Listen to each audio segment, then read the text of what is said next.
Hello everyone, मैं सौरभ एक बार फिर से स्वागत करता हूं आपके अपने यूट्यूब चैनल एडवांस क्लासेस पर। कैसे हो आप सभी? उम्मीद करता हूं स्वस्थ होंगे, मस्त होंगे, अपनी पढ़ाई बहुत अच्छे से कर रहे होंगे।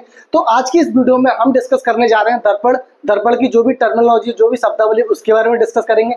इसी के साथ मैं आपको बता दूं, इस वीडियो में मैं डिस्कस करूंगा अवतल दर्पण की स्थितियां, जो भी इमेज फॉर्मेशन है कॉनकेव मिरर और कॉन्वेक्स के द्वारा, उसको डिस्कस करेंगे। इसी के साथ अवतल और उत्तल दर्पण के जो भी उपयोग है उनका भी हम इस वीडियो में कवर करेंगे। ठीक है, तो चलिए।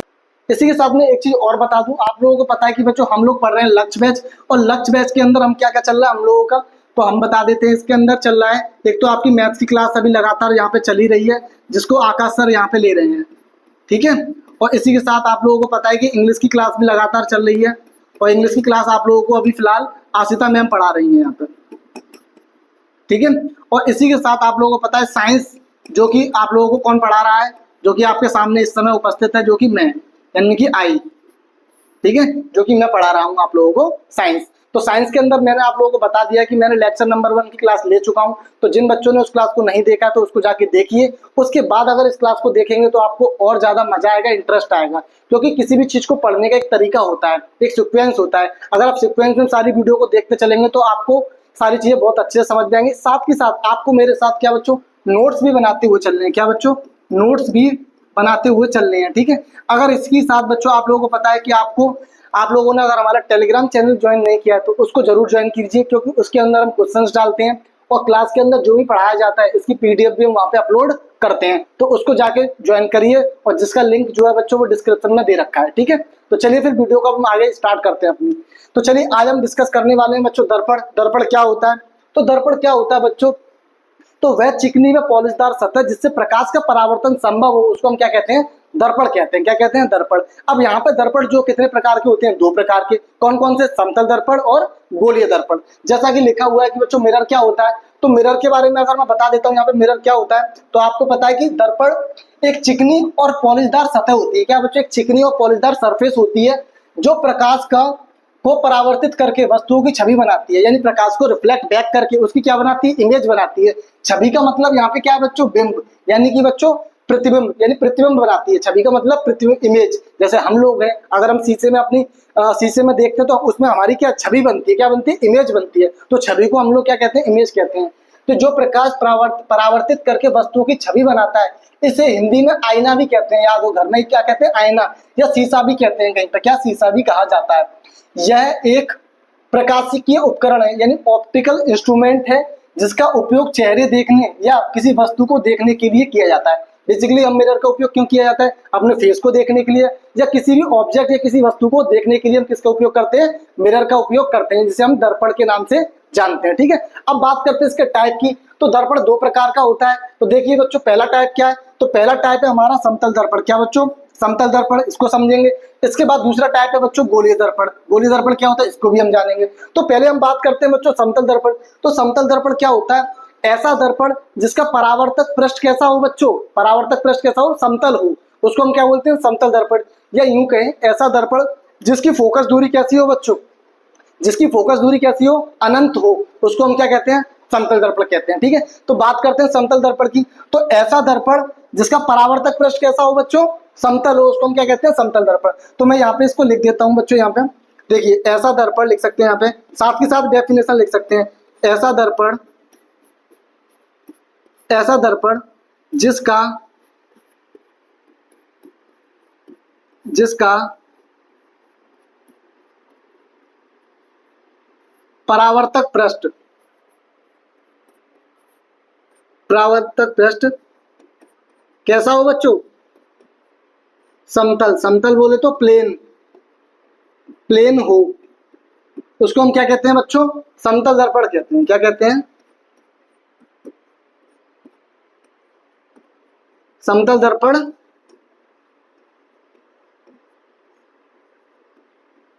क्या कहते हैं, समतल दर्पण कहते हैं, यानी ऐसा दर्पण जिसका परावर्तक पृष्ठ कैसा हो बच्चों, प्लेन हो, उसको हम क्या बोलते हैं बच्चों, समतल दर्पण कहते हैं। जैसे एग्जांपल से समझिए बच्चों, यहाँ पे एग्जांपल से आपको मैं बता देता हूं। जैसे इस तरीके से,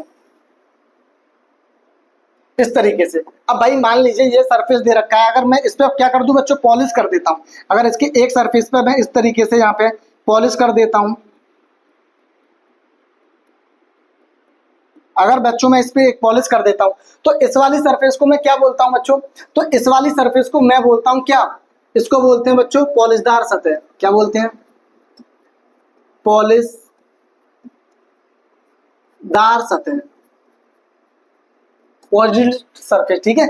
और इस वाली सरफेस को हम लोग बोलते हैं बच्चों क्या, परावर्तक पृष्ठ। क्या बोलते हैं बच्चों, परावर्तक पृष्ठ,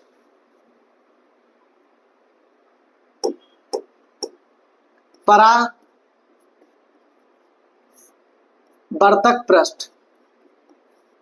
क्या बोलते हैं, परावर्तक पृष्ठ बोलते हैं, ठीक है। तो आपको ये वाली बात उम्मीद करता हूं समझ में आ गई होगी। ऐसा दर्पण जिसका प्लेन कैसा हो, सरफेस हो, यानी परावर्तक पृष्ठ का मतलब क्या है, यहां से जैसे मान लीजिए ये सरफेस है, अगर मैं इस सरफेस पे पॉलिश कर दूंगा तो इसका परावर्तन कौन से होगा, इस वाली सरफेस से। तो जहां से परावर्तन होता है, रिफ्लेक्शन होता है, उसको हम बोलते हैं परावर्तक पृष्ठ बोलते हैं, ठीक है। क्योंकि जहां से परावर्तन होता है, रिफ्लेक्शन होता है, वो सरफेस जो होती है बच्चों चमकीली होती है। कैसी होती है, चमकीली, ठीक है। तो ये वाली बात समझ में आ गई। इसी के साथ मैं आपको बता देता हूं बच्चों, समतल दर्पण की जो फोकल लेंथ होती है बच्चों, वो कितनी होती है, इन्फिनिटी। इसकी बच्चों रेडियस ऑफ कर्वेचर कितनी होती है, इन्फिनिटी।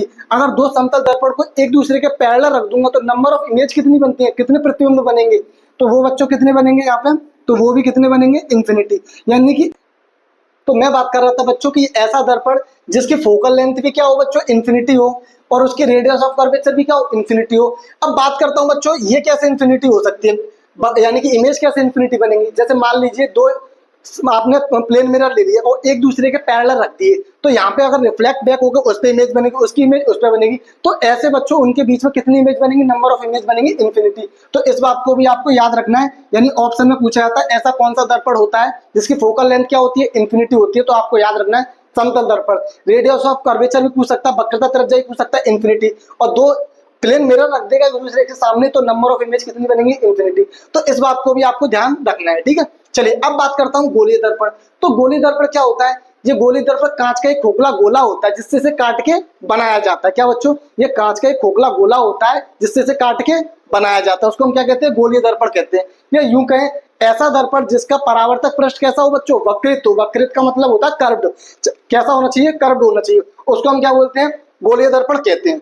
तो इस बात को भी मैं यहाँ लिख देता हूं, लिख सकते हैं ऐसा दर्पण, ऐसा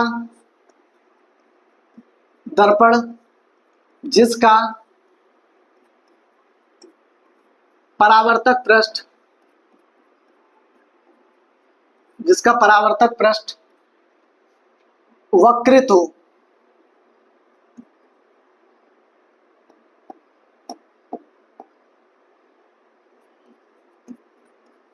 वक्रित का मतलब होता है बच्चों यहाँ पे कर्व्ड,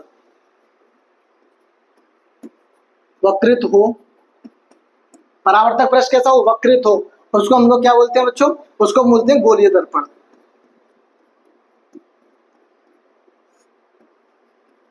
गोलीय दर्पण कहते हैं, क्या कहते हैं, गोलीय दर्पण कहते हैं, ठीक है। क्या कहते हैं, गोलीय दर्पण कहते हैं। ये किस तरीके का होता है, इस तरीके से मान,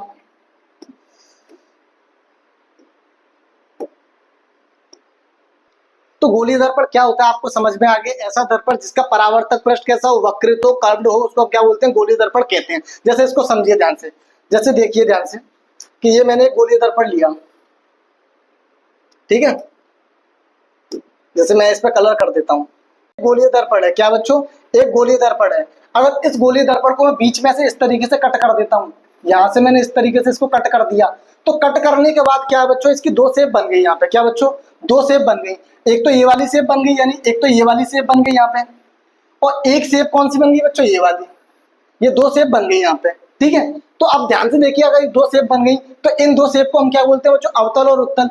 अगर ध्यान से देखें, मैं इस पर इधर पॉलिश कर देता हूँ, अगर इधर पॉलिश कर दी मैंने यहाँ पे, तो ये बन गया भैया, ये होगी पॉलिशदार सतह। तो ये इसका क्या हो गया, परावर्तक पृष्ठ हो गया। क्या हो गया, परावर्तक पृष्ठ। और ये पॉलिशदार सतह, और इसके अंदर पॉलिश कर देता हूं तो भैया इसका परावर्तक पृष्ठ कौन सा होगा, इसका परावर्तन किधर से होगा, इधर से। तो ये क्या हो गया, परावर्तक पृष्ठ हो गया। यानी कि हम कह सकते हैं यहाँ पे ऐसा दर्पण जिसके बाहरी सरफेस पे हम पॉलिश कर दें और अंदरूनी भाग क्या हो, चमकीला हो। चमकीला कौन सा पृष्ठ होगा, जहां से प्रकाश का परावर्तन होगा। तो उस दर्पण को हम क्या बोलते हैं बच्चों, अवतल बोलते हैं। क्या बोलते हैं, अवतल दर्पण बोलते हैं। क्या बोलते हैं, अवतल दर्पण, जिसको हम लोग कहते हैं कॉनकेव। क्या बोलते हैं, कॉनकेव मिरर। और जिसके अंदरूनी भाग पे चांदी की पॉलिश की जाती है, बाहरी भाग चमकीला हो, उसको हम क्या बोलते हैं बच्चों? उत्तल बोलते हैं। क्या बोलते हैं? उत्तल दर्पण, जिसको हम जानते हैं किसके नाम से? कॉन्वेक्स के नाम से। किसके नाम से? कॉन्वेक्स के नाम से। ठीक है, ये वाली चर्चा जस्ट इसके आगे की गई। यानी गोले दर्पण क्या होता है? ये कांच का एक खोखला गोला होता है जिससे काट के बनाया जाता है। ठीक है, तो उसको हम क्या बोलते हैं बच्चों? गोले दर्पण। चलिए अब बात करता हूँ यहाँ पे, अब बात करता हूँ गोले दर्पण के प्रकार। तो गोले दर्पण के कौन कौन से प्रकार होते हैं उसको देख लेते हैं। तो गोले दर्पण बच्चों दो प्रकार के होते हैं। कितने प्रकार के? दो प्रकार के। वो दो प्रकार कौन कौन से मैंने अभी आपको बता दिया। एक होता है हमारा कौन सा बच्चों? यहाँ पे अवतल दर्पण। क्या? अवतल दर्पण, जिसको हम कॉनकेव मिरर कहते हैं। क्या कहते हैं? Concave mirror. और एक होता है उत्तल दर्पण, जिसको हम कॉन्वेक्स मिरर कहते हैं। क्या कहते हैं? कॉन्वेक्स मिरर कहते हैं। ठीक है, अच्छा अब अवतल दर्पण क्या होता है बच्चों? तो अवतल दर्पण एक ऐसा दर्पण है जिसकी परावर्तक सतह अंदर की ओर मुड़ी हुई है, अंदर की ओर झुकी हुई होती है, उसको हम क्या बोलते हैं बच्चों? अवतल दर्पण कहते हैं। यानी ऐसा दर्पण जो अंदर की ओर झुके हुए होते हैं। चम्मच देखिए ना, तो अंदर की ओर जो झुकी हुई होती है उसको हम क्या बोलते हैं बच्चों? अवतल दर्पण कहते हैं। जैसे कि कटोरे का भीतरी हिस्सा, जो हमारा कटोरा होता है उसका जो भीतरी हिस्सा होता है वो कैसा होता है? अंदर की ओर झुका हुआ होता है, तो उसको हम क्या बोलते हैं बच्चों? अवतल दर्पण कहते हैं। ठीक है, उसी की बात अगर मैं बात करता हूँ इसकी, तो उत्तल दर्पण एक ऐसा दर्पण है जिसका परावर्तक पृष्ठ बच्चों बाहर की ओर मुड़ी हुई हो या बाहर की ओर उभरा हुआ होता है, उसको हम लोग क्या बोलते हैं बच्चों? उत्तल दर्पण बोलते हैं। जैसे कि एक गेंद का बाहरी हिस्सा, जो गेंद होती है उसका आउटर सरफेस जो होती है, बाहरी हिस्सा होता है, वो कैसे उभरा हुआ होता है, तो उसको हम क्या बोलते हैं बच्चों? उत्तल दर्पण कहते हैं। ठीक है, इसी के साथ इसकी इमेज से देखिए, जैसे बच्चों ध्यान से देखिए, ये क्या अपना अपना कॉनकेव मिरर है। तो कॉनकेव मिरर के अंदर क्या होता है बच्चों? इसके आउट जो बाहरी सरफेस होती है इस पे हम पॉलिश करते हैं। क्या करते हैं बच्चों? बाहरी सरफेस जो होती है इस पे हम लोग क्या करते हैं? पॉलिश कर देते हैं। इस तरीके से इस पे हम पॉलिश कर देते हैं। तो बाहरी सरफेस पे हम पॉलिश कर देते हैं। तो बच्चों ये वाली जो बाहरी सरफेस है ये होगी इसकी पॉलिशदार सतह। तो परावर्तन कहाँ से होगा बच्चों? अंदर वाले सरफेस से। तो देखिए ध्यान से, अंदर वाले सरफेस को क्या लिखा है बच्चों? Reflection surface. यानी रिफ्लेक्शन सरफेस का मतलब इसको बोलते हैं परावर्तक पृष्ठ। क्या बोलते हैं? परावर्तक पृष्ठ। और इसी को हम लोग क्या बोलते हैं? कॉनकेव मिरर कहते हैं। क्या कहते हैं बच्चों? Concave mirror. यानी ऐसा दर्पण जिसके बाहरी सरफेस पर मैं पॉलिश कर दूं तो अंदरूनी भाग चमकीला होता है। यानी परावर्तन कहां से होगा? अंदरूनी भाग से। तो उसको हम लोग क्या बोलते हैं? कॉनकेव मिरर कहते हैं। ठीक है, अब बात करते हैं कॉन्वेक्स की, सॉरी कॉन्वेक्स की। तो कॉन्वेक्स के अंदर क्या होता है बच्चों? अंदरूनी भाग पे तो हम पॉलिश कर देते हैं और बाहरी भाग क्या होता है? चमकीला होता है। चमकीला हमेशा वो पृष्ठ होगा जहां से परावर्तन होगा यानी रिफ्लेक्शन होगा। तो बाहरी भाग से क्या होगा बच्चों? इसका रिफ्लेक्शन होगा। यानी इसको हम बोल देंगे रिफ्लेक्शन सरफेस। रिफ्लेक्शन सरफेस वो ऐसा सरफेस जहां से प्रकाश का रिफ्लेक्शन होता हो, परावर्तन हो, तो उसको हम रिफ्लेक्शन सरफेस कहते हैं। और जहां पे पॉलिश होती है उसको हम हार्ड सरफेस कहते हैं। क्या कहते हैं बच्चों? Hard surface. तो ये वाली बात आपको समझ में आ गई होगी। ठीक है, कॉन्वेक्स मिरर। इसी के साथ आपको मैं बता देता हूं जो कॉन्वेक्स कॉनकेव मिरर होते हैं ये प्रकाश को बच्चों क्या करते हैं? इकट्ठा करते हैं। क्या करते हैं? प्रकाश को इकट्ठा करते हैं।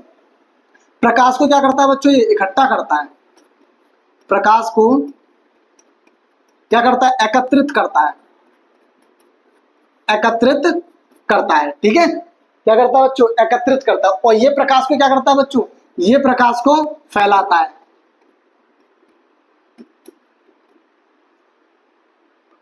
फैलाता है। फैलाता है। ठीक है, इसीलिए बच्चों इसको हम लोग बोलते हैं, प्रकाश को फैलाने वाले मिरर को हम बोलते हैं डाइवर्जिंग मिरर। क्या बोलते हैं? Diverging mirror. जो प्रकाश को फैलाते हैं उनको हम क्या बोलते हैं बच्चों? Diverging mirror. और जो प्रकाश को इकट्ठा करता है उसको हम लोग बोलते हैं बच्चों कन्वर्जिंग मिरर। जो प्रकाश को कन्वर्ज करता है। समझ में आ रही है? जो कन्वर्जिंग मिरर। ठीक है बच्चों, तो आपको एक नंबर का क्वेश्चन आता है कि जो प्रकाश को फैलाता है उसको हमको क्या बोलते हैं बच्चों? Diverging mirror. और जो प्रकाश को इकट्ठा करता है उसको हम लोग क्या बोलते हैं? कन्वर्जिंग मिरर बोलते हैं। तो यहाँ तक की बात आप लोगों को क्लियर हो गई होगी। ये प्रकाश को जो एकत्रित करता है उसको कन्वर्जिंग मिरर कहते हैं, जो प्रकाश को फैलाता है उसको डाइवर्जिंग मिरर। इसको डायग्राम से भी समझ सकते हैं। अब ध्यान से देखिए इस शेप को, अगर प्रकाश आएगा तो ये इसका मुंह जो है क्या बच्चों? अंदर की ओर है, यानी अंदर की ओर वक्रित है, तो इसका मुंह बंद हो रहा है। तो यानी अगर मुंह बंद हो जाएगा तो प्रकाश को क्या अपने अंदर कैद कर लेगा, इकट्ठा कर लेगा। तो ये समझो, यानी प्रकाश को कैद कौन करता है? इकट्ठा कौन करता है? तो वो है कौन सा बच्चों? Concave mirror. अब इसका मुंह जो है बच्चों खुला हुआ है बाहर की, यानी प्रकाश जो है बच्चों इसका अंदर की तरफ पॉलिश हो रही है तो बाहर से परावर्तन होगा। तो इसका मुंह खुला हुआ है, जब प्रकाश आएगा तो बाहर की बाहर क्या हो जाएगा? फैल जाएगा, रिफ्लेक्ट बैक हो जाएगा। तो इसलिए इसका मुंह खुला हुआ है, तो इसको हम बोल सकते हैं कॉन्वेक्स मिरर बोलते हैं, यानी उत्तल दर्पण बोलते हैं। तो ये इसको बोलते हैं कॉनकेव को बच्चों अवतल दर्पण, और इसको बोलते हैं उत्तल दर्पण। ठीक है, तो ये वाली बात आपको थोड़ी इंग्लिश थोड़ी हिंदी दोनों को लेके चल रहा हूँ और आप लोगों को भी बाइलिंगुअल पढ़ना है। ठीक है, चलिए आगे चलते हैं। अब बात करते हैं बच्चों यहाँ पे हम प्रतिबिंब। तो प्रतिबिंब क्या होता है? प्रतिबिंब का एक्चुअल मतलब होता है बच्चों क्या? छाया। यानी आपकी छवि, छवि कह सकते हैं, छाया कह सकते हैं, उसको हम क्या बोलते हैं, प्रतिबिंब बोलते हैं। तो किसी वस्तु के लिख सकते हैं यहाँ पे इसकी डेफिनेशन बच्चों, अगर इसको मैं लिखूं अपने शब्दों में तो किसी वस्तु के लिख सकते हैं, किसी वस्तु के बिंब को, किसी वस्तु के बिंब को क्या कहते हैं बच्चों, प्रतिबिंब कहते हैं।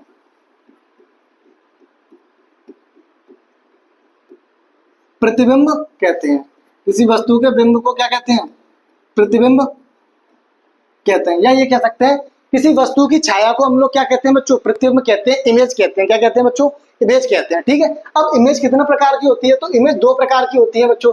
कौन कौन सी, तो इमेज दो प्रकार की होती है यहाँ पे। तो एक होती है बच्चों वास्तविक प्रतिबिंब, जिसको हम कहते हैं रियल इमेज। रियल इमेज जो हमें वास्तविक में दिखती है, और आभासी इमेज वो होती है ऐसी इमेज जो हमें सिर्फ आती हुई प्रतीत होती है। ठीक है, चलिए तो ऐसी इमेज, वास्तविक इमेज क्या होती है इसको समझ लेते हैं। यानी वास्तविक इमेज ऐसी इमेज होती है जिनको हम, जो कि पर्दे पर प्राप्त किए जा सकते हैं, उनको हम क्या बोलते हैं बच्चों, वास्तविक प्रतिबिंब। और जो प्रतिबिंब पर्दे पर प्राप्त नहीं किए जा सकते उसको हम बोलते हैं आभासी प्रतिबिंब। ठीक है, तो इस बात को हम लिख सकते हैं, फिर इसके एग्जाम्पल को भी समझेंगे यहाँ पे। यानी कि ऐसा प्रतिबिंब, ऐसे प्रतिबिंब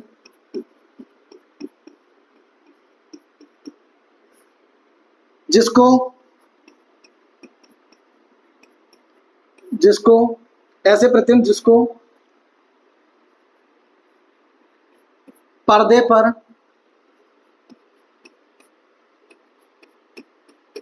प्राप्त किया जा सके, उसको हम क्या बोलते हैं बच्चों, वास्तविक प्रतिबिंब बोलते हैं। क्या बोलते हैं, वास्तविक प्रतिबिंब। वास्तविक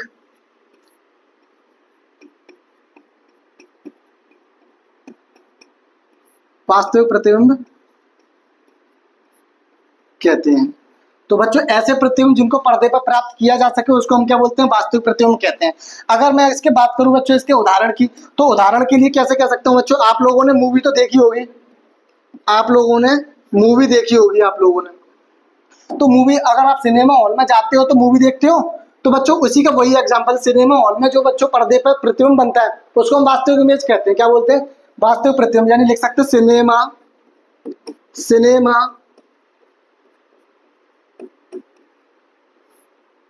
हॉल में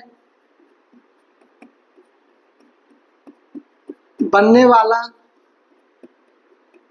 प्रतिबिंब,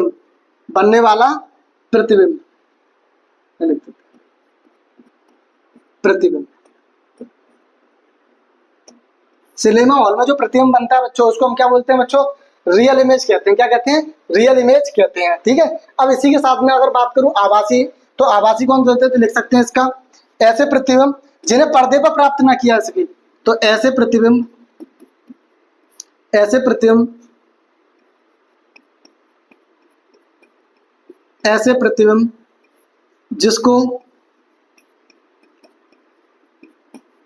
जिसको पर्दे पर प्राप्त ना किया जा सके, पर्दे पर प्राप्त ना किया जा सके,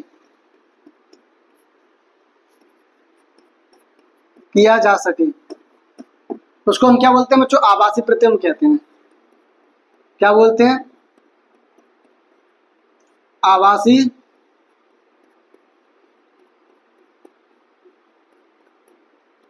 प्रतिबिंब कहते हैं।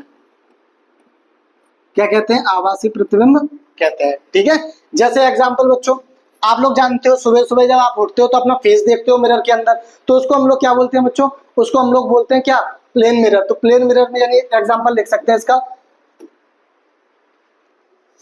उदाहरण के लिए लिख सकते हैं बच्चों, समतल दर्पण में बनने वाला प्रतिबिंब, समतल दर्पण में बनने वाला प्रतिबिंब, समतल दर्पण में बनने वाला प्रतिबिंब।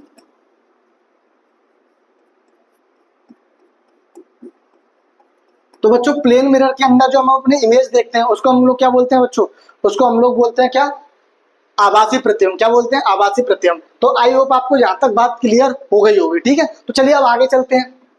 अब बात करते हैं बच्चों यहाँ पे गोली दर्पण से संबंधित कुछ महत्वपूर्ण शब्दावली, यानी कि गोली दर्पण से संबंधित कुछ महत्वपूर्ण परिभाषाएं। तो दर्पण की शब्दावली को हम जान लेते हैं। ठीक है, कुछ इंपॉर्टेंट पॉइंट्स है, इनको भी डिस्कस करेंगे। तो सबसे पहले मैं डिस्कस करूंगा यहाँ पे बच्चों कि सबसे पहले हम जानेंगे बच्चों वक्रता केंद्र क्या होता है, यानी कि सेंटर ऑफ कर्वेचर क्या होता है। ठीक है, तो ध्यान से देखिए, यहाँ पे एक डायग्राम दे रखा है, इसको समझिए।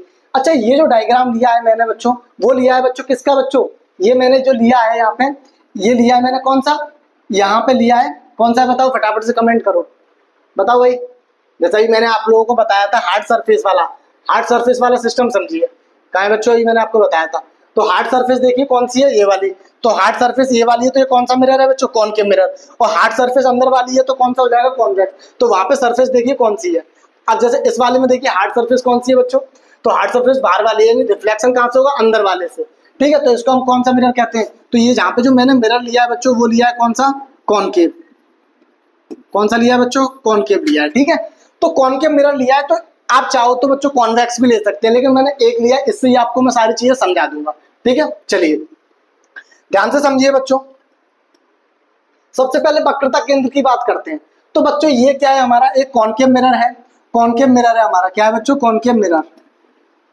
ठीक है, तो कॉनकेव मिरर है, और ये इसका हार्ड सरफेस, क्या बच्चों, ये इसका हार्ड सरफेस, यानी इस पे जो पॉलिश है वो इसके सरफेस पर क्या की गई है बच्चों, पॉलिश की गई होगी। यानी इसका परावर्तन जो है बच्चों वो कहां से होगा, अंदर वाले सरफेस से इसका क्या होगा, परावर्तन होगा, जिसको हम लोग क्या कहते हैं बच्चों, रिफ्लेक्टिंग सरफेस कहते हैं। क्या कहते हैं, रिफ्लेक्टिंग सरफेस, ये बात मैं बता चुका हूँ। तो किसी भी, यानी किसी भी मिरर का बच्चों क्या होता है, एक होता है क्या बच्चों, फोकस। क्या होता है, फोकस।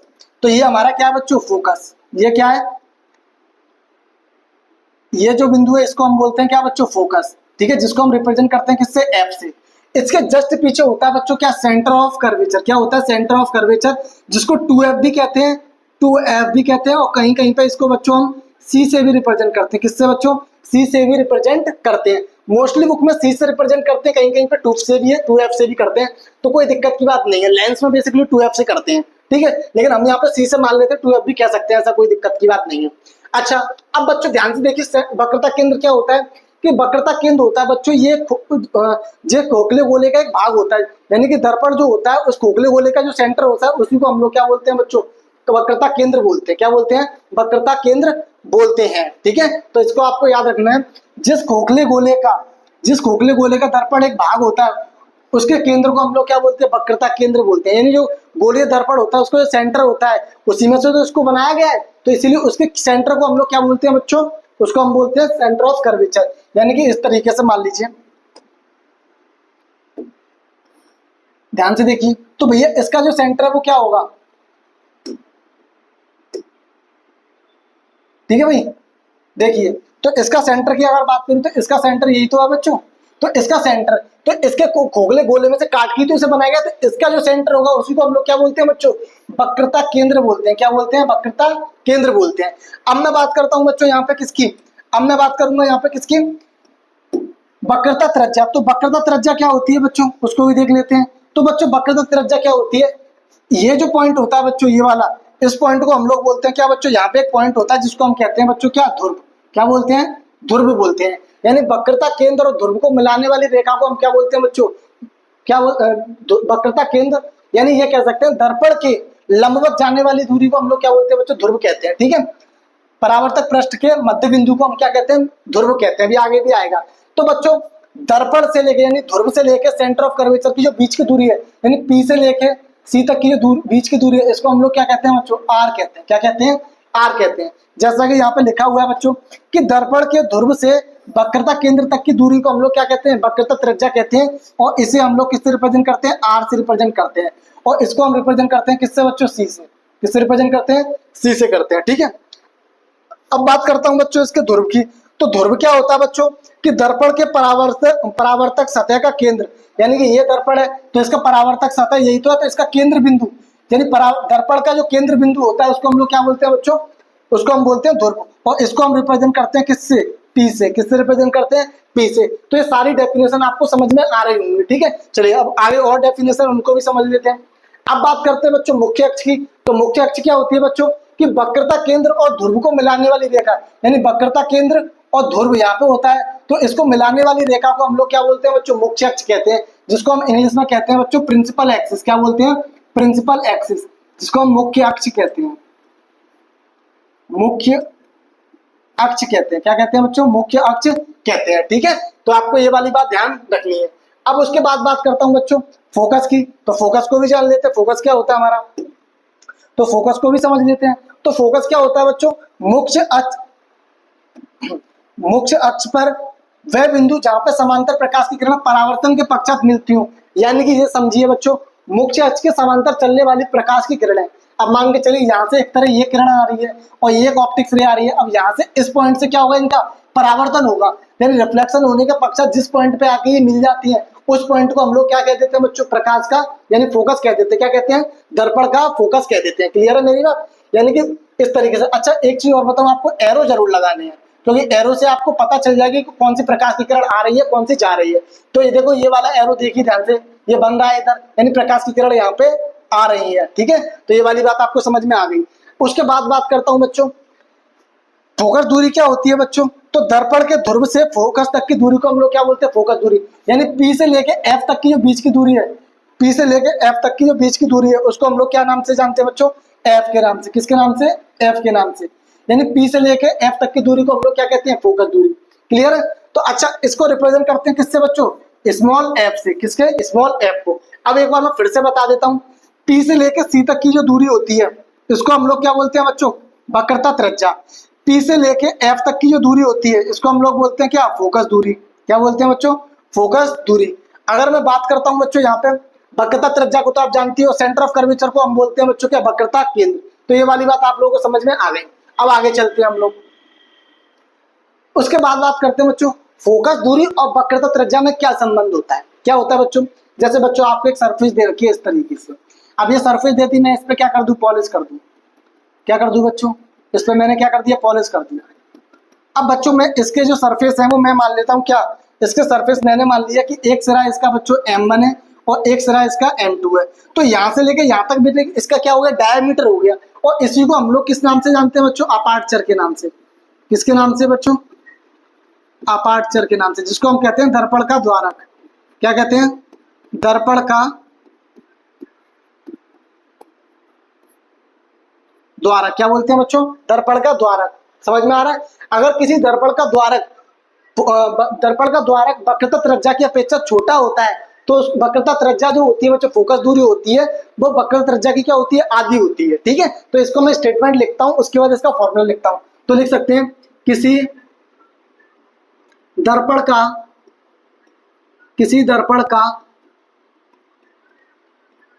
द्वारक, किसी दर्पण का द्वारक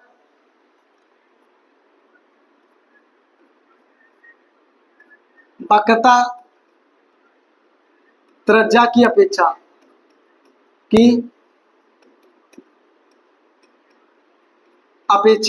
वक्रता त्रिज्या की अपेक्षा छोटा होता है, छोटा होता है, तो फोकस दूरी क्या बच्चों, फोकस दूरी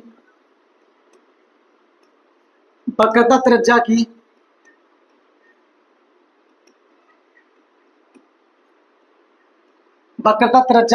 क्या होती है बच्चों, आधी होती है। क्या होती है, आधी।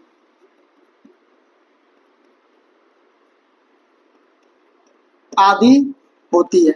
सर फॉर्मूला क्या होता है, तो इसका जो फॉर्मूला होता है बच्चों वो होता है यानी कि F इक्वल टू R/2। क्या होता है, F इक्वल टू R/2। तो आपको ये फॉर्मूला याद रखना है। ठीक है बच्चों, तो आपको ये फॉर्मूला याद रखना है। ठीक है, अच्छा अब मैं आपको बता देता हूं कि यहाँ पे F क्या है बच्चों, तो F यहाँ पे क्या है, फोकल लेंथ है। क्या है बच्चों, फोकल लेंथ। तो मैं लिख देता हूं, तो F यहाँ पे क्या है बच्चों, फोकस दूरी।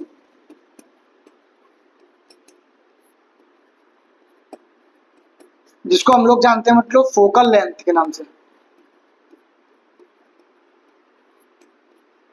और मैं बात करता हूं इसको हम बोलते हैं बच्चों वक्रता त्रिज्या। क्या बोलते हैं, वक्रता त्रिज्या, जिसको हम रेडियस ऑफ कर्वेचर कहते हैं। क्या बोलते हैं, रेडियस ऑफ कर्वेचर, क्या बोलते हैं, रेडियस ऑफ कर्वेचर बोलते हैं। क्लियर है। अच्छा अगर बात करूं बच्चों फोकस दूरी को, या तो हम मीटर में ना, यूनिट की बात करें तो मीटर में नापेंगे या सेंटीमीटर में, तो ये भी बात आपको याद रखनी है। ठीक है, यानी दर्पण का द्वारक अगर वक्रता त्रिज्या की अपेक्षा छोटा होता है तो वक्रता त्रिज्या जो होती है वो फोकस दूरी की डबल होती है, ये कह सकते हैं, या फोकस दूरी वक्रता त्रिज्या की क्या होती है, आधी होती है। ठीक है, इसको चाहे तो हम ऐसे भी लिख सकते हैं, R इक्वल टू 2F, ऐसे भी हम इसको लिख सकते हैं, कोई दिक्कत की बात नहीं है। ठीक है, इस तरीके से तो यहाँ से भी फॉर्मूले बन जाते हैं, न्यूमेरिकल में ये फॉर्मूला यूज होता है। ठीक है, चलिए अब आगे चलते हैं। अब समझते हैं हम लोग यहाँ पे अवतल दर्पण में प्रतिबिंब रचना के नियम, यानी कि रूल्स की बात करते हैं। अवतल दर्पण के इमेज फॉर्मेशन के लिए बेसिकली 3 नियम है, तो इन 3 नियम को जरूर समझ लीजिए। पहला नियम क्या है बच्चों, कि पहला नियम ये है, अगर कोई वस्तु बच्चों, अगर कोई प्रकाश की किरण अनंत से आ रही है, अनंत का मतलब जिसका अंत ना हो उसको क्या कहते हैं, अनंत। अब ये प्रकाश की किरण मैं अगर बोलूँ ये कहाँ से आ रही है, तो आप बता नहीं पाओगे सर कहाँ से आ रही है, हमें तो नहीं पता। तो जिसका पता नहीं है इसका मतलब क्या बच्चों, अनंत से आ रही है। जिसका अंत ना हो हमें नहीं पता इसका अंत क्या है, इसकी शुरुआत कहाँ से, जिसका शुरू ना अंत हमें ना पता उसको अनंत कहते हैं। ठीक है, तो ये लिख सकते हैं, अगर कोई वस्तु बच्चों मुख्य अक्ष के समांतर आ रही है, अनंत से आ रही है, तो भाई अब ये प्रकाश की किरण इस तरीके से आ रही है, तो यहाँ पे आने के पश्चात बच्चों इस बिंदु पर, इस बिंदु से क्या होगा, इसका परावर्तन होगा। परावर्तन के पश्चात जिस पॉइंट पे आके वो मिल जाती है उसको हम लोग क्या बोलते हैं बच्चों, फोकस कहते हैं। क्या कहते हैं, फोकस कहते हैं। तो आपको एक बात याद रखनी है कि कोई प्रकाश की किरण मुख्य अक्ष के समांतर आ रही है तो बच्चों हमेशा कहाँ पे आके मिलेंगी, मुख्य फोकस पे आके मिलती हैं। कहाँ पे मिलती है, मुख्य फोकस पे आके मिलती है। यानी ये एक किरण आ रही है, अब मान के चलो एक किरण इधर से आ रही हो तो ये भी जाके कहाँ पे मिलेगी बच्चों, इस पॉइंट पे जाके, कहाँ पे, इस पॉइंट पे जाके मिलेगी। समझ में आ रही है, ये इस पॉइंट पे आके मिलेगी, और इस पर्टिकुलर पॉइंट को हम लोग क्या कहते हैं, फोकस कहते हैं। यानी अनंत से आने वाली या मुख्य अक्ष के समांतर आने वाली प्रकाश की किरणें दर्पण से परावर्तन के पश्चात जिस बिंदु पर आकर मिलती हैं उसको हम लोग क्या बोलते हैं बच्चों, मुख्य फोकस कहते हैं। तो अब दूसरे केस को समझ लीजिए बच्चों, दूसरे नियम को क्या है, दूसरा नियम क्या है बच्चों, कि आपको पता है कि पहली प्रकाश की किरण अनंत से आती है तो किस बिंदु पर आकर मिलती है उसको हम लोग क्या बोलते हैं बच्चों, तो उसको हम लोग बोलते हैं क्या, उसको हम बोलते हैं मुख्य फोकस, जैसा कि लिखा हुआ है। अब दूसरे नियम को ये है बच्चों, अगर कोई प्रकाश की किरण बच्चों मुख्य फोकस पे स्थित है तो इसकी इमेज कहाँ बनेगी, जस्ट अनंत पे। कहाँ पे बच्चों, अनंत पे। अनंत पे कह सकते हैं, या ये कह सकते हैं कि अगर कोई प्रकाश की किरण मुख्य फोकस पे रखी है, कहाँ पे रखी है, मुख्य फोकस पे, तो उसकी इमेज कहाँ बनेगी बच्चों, यानी मुख्य अक्ष की क्या हो जाएगी, समांतर हो जाएगी। इसको हम क्या बोलते हैं बच्चों, मुख्य अक्ष बोलते हैं। क्या बोलते हैं, मुख्य अक्ष। यानी एक प्रकाश की किरण ये और एक प्रकाश की किरण मैं अपनी साइड से भेज देता हूँ इस तरीके से। तो अगर ये वाली प्रकाश की किरण है तो बच्चों ये भी कहाँ पे जाएगी, ये भी किसके समांतर हो जाएगी, मुख्य अक्ष के क्या हो जाएगी, समांतर हो जाएगी। ये भी किसके समांतर हो गई, मुख्य अक्ष के समांतर हो गई।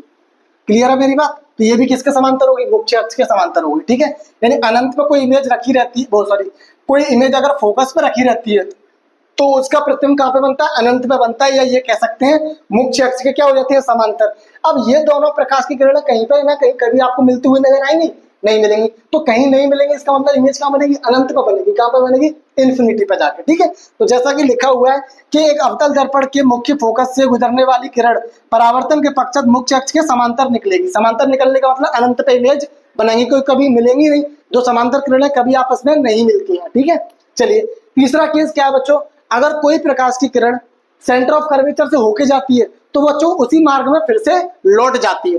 जैसा कि देखिए ये प्रकाश की किरण यहाँ पे आ रही है और वापस से उसी मीडियम में जाके लौट जा रही है, तो इसका मतलब कि जिस माध्यम से उसी माध्यम में लौट गई, तो उसको ये तीसरा नियम है। तो यहाँ पे देख सकते हैं अवतल दर्पण के वक्रता केंद्र से गुजरने वाली किरण परावर्तन के बाद उसी पथ पर परावर्तित होती है, प्रकाश की किरण उसी पथ पे वापस आती है, जिस मार्ग से आती है उसी मार्ग में वापस चली जाती है।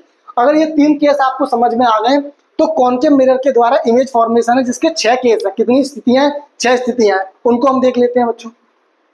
चलिए देखिए बच्चों पहली स्थिति, अच्छा इस स्थिति को बताने से पहले मैं थोड़ा सा बताऊंगा, यहाँ पे ध्यान से समझिएगा इस चीज को, इससे आपको सारी चीजें समझ में आ जाएंगी।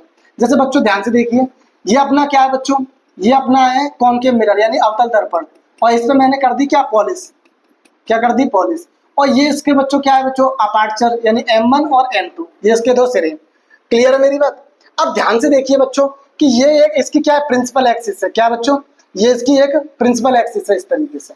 और प्रिंसिपल जो एक्सिस होती है बच्चों वो कहाँ से होके जाती है, वो जाती है कहाँ से होके बच्चों, वो जाती है हमारी पोल से होके। कहाँ से होके, पोल से होके, पी से होके। इस वाली किरण को हम लोग बोलते हैं मुख्य अक्ष। इस चीज को समझ जाएंगे तो 6 केस आपको बहुत अच्छे से समझ में आएंगे। मुख्य अक्ष जिसको हम कहते हैं प्रिंसिपल एक्सिस।